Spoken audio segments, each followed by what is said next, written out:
क्या प्रश्न है? प्रीति अभी से। ऐसा मत कहो, ऐसा मत कहो, अभी ऐसा मत कहो कि भोगों को छोड़ना आसान प्रतीत होता है, बड़े बड़े के दांत खट्टे कर देता है ये। अभी बच्चे हो, अभी क्या जालत हो। जिस समय वेदनाएं जागृत होती है, अभी तो तुम बच्चे हो, जब वेदनाएं जागृत होती तो अच्छे अच्छे भजनानंदियों के मन को मत के और भोगों की तरफ प्रवृत्त करने की ताकत रखता है काम। अभी तुम जानते कि अभी युद्ध ही नहीं किया, अभी युद्ध ही नहीं किया। आपकी क्या, भगवान शिव की समाधि को भंग करने की ताकत कामदेव रखता है औरों की।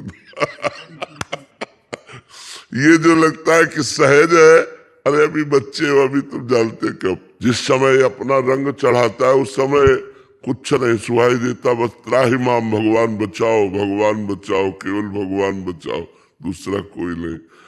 ये छोटी मोटी बात नहीं है, बहुत ऊंचाई तक घसीटता है, छोटी मोटी बात नहीं। ये जो माया सब जगह नचावा और जास चरित लखी काहे लपावा। शिव विरंचिका मोह को है बपुराल, अस जिए जाली भजी मायापति भगवान। अभी बच्चा हो इसलिए अभी तुम्हारे को युद्ध नहीं हुआ इसलिए तुम नहीं जानती हो। या तो विषयों में पड़ा है, अभी विरोध भाव प्रकट ही नहीं हुआ, या भी सामना नहीं पड़ा। जिस दिन सामना पड़ेगा उस दिन पसीना निकल आएगा। ऐसे वीर है कि बड़े बड़े योगियों को भी क्षुब्ध कर दे। औरों की तो बात जाने दो, ये काम क्रोध साधारण वीर नहीं, इनको साधारण ना समझो। अभी तो जैसे उसके क्षेत्र में गिरे पड़े हो तो उसकी नजर ही नहीं है, और जब ये देखा कि हमारे क्षेत्र से निकल करके जाने वाला है, तब जो बाण संधान होते हैं फिर वो पता चलता है, तो ऐसे हाथ उठा देते, ना ना भाई हम लड़ने लायक नहीं है, हमारे भगवान हमें बचावे तो हम बच सकते नहीं, हमारी सामर्थ्य नहीं है। महाराज जी, कोई कहे अगर कि इस काम क्रोध को मैं परास्त करके अपने साधन बल से निकल जाऊंगा तो ये मतलब। एक महात्मा 20 वर्ष से पेड़ की छाल सूखी हुई खाते थे। किस लिए? काम विजय के लिए। कि किसी भी तरह का शरीर में पुष्टता ही ना होगी तो काम क्या करेगा। अवस्थि मात्र हुए रहे शरीर, हड्डी हड्डी शरीर में रह गई थी, और तपस्या करते सूखी छाल जो पपड़ी होती है ना वृक्षों की, वो मार पाते थे। और बस कोई भोजन नहीं, कोई पत्ता नहीं, कोई फल नहीं, कुछ नहीं। तो ऐसे हो गए थे। जब 20 वर्ष हो गए तो कामदेव प्रकट हुआ सामने, क्योंकि वो योग्य थे, और कहा हम तुम्हें परास्त करेंगे। उन्होंने मुस्कुरा के कहा तुम्हारी ताकत क्या कि तुम मुझे परास्त कर लो। बोले अच्छा चलते हैं। चला गया काम। दूसरे दिन जहां वो पपड़ी खाते थे ना, वहां हलवा लगा मिला, हलवा। अब उनका दिमाग काम किया कि जंगल में, घोर जंगल में ये बढ़िया सुगंधित घृत युक्त मिष्ठान।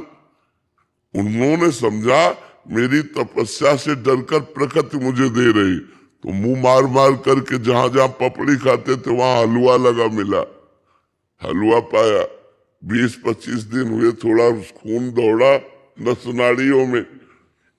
अब एक दिन वो उस अपने टाइम से जाते थे उनका हलवा, तो जो टाइम से गए वहां पाने के लिए, तो देखा एक 16-17 वर्ष की लड़की हलवा लगा रही है। वही तो भयभीत होने का वो नाटक किया। बोले भयभीत मत हो, भयभीत मत हो, शांत रहो, नजदीक आओ। जो ही देखा तो कमल नयनी सुंदरी नजदीक छम छम करती हुई पायल महाराज की छाती में कुछ होने लगा। महाराज ने कहा कि तुम डर क्यों रही हो निडर होकर, ये हलवा तुम लगाती थी? हाँ महाराज, आप जैसे तपस्वी की सेवा हमारी सामर्थ्य कहाँ की आंख मिला के कर सके कि मैं आपके सामने जाके हलवा परोस सकूं, इसलिए छुप छुप के। बोले आज से छुपने की जरूरत नहीं है और पेड़ में लगाने की जरूरत नहीं, सीधे ले आया करो। पात्र में हलवा। 10-5 दिन और हलवा पाया सीधे, अब तो काम वेदना अंदर जागृत हुई। उन्होंने कहा देवी तुम्हारा ब्याह हुआ है? तो उनका नहीं महाराज। तो बोले मेरा भी नहीं हुआ। तो बोले मैं आप जैसे महान तपस्वी को पति रूप में प्राप्त कर सकूं ये तो मेरा सौभाग्य है। तो उनका फिर बोले एक शर्त है, हमारी माँ जंगल के बाहर रहती है और उन्होंने कहा पति वही बनेगा जो अपना मुंह काला करवा कर हमें पीठ में बैठाल कर वहां तक ले जाएगा। बोले कर सकता हूं मैं, घुटनों के बल चल करके वहां। जब वहां ले गए तो कामदेव खड़ा था और बोला देख तेरी तपस्या को नष्ट नहीं करना चाहता, केवल ये दिखाना चाहता हूं कि घुटनों केवल आया है एक मेरी माया के इशारे से।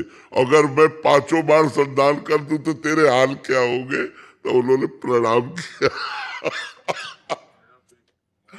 माया भी विजय पाना बहुत। अरे मिला भगवान के लिए देवी ऐसा गुणमयी मम माया दुरत्तया मामे वे प्रपद्यन्ते माया बेताम तरंतिते।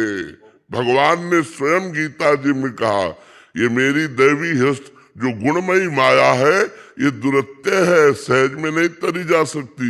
मेरी शरण में आओ मैं तुम्हें पार करूंगा। अगर भगवान की शरण में नो अहंकार कर ले तो बड़े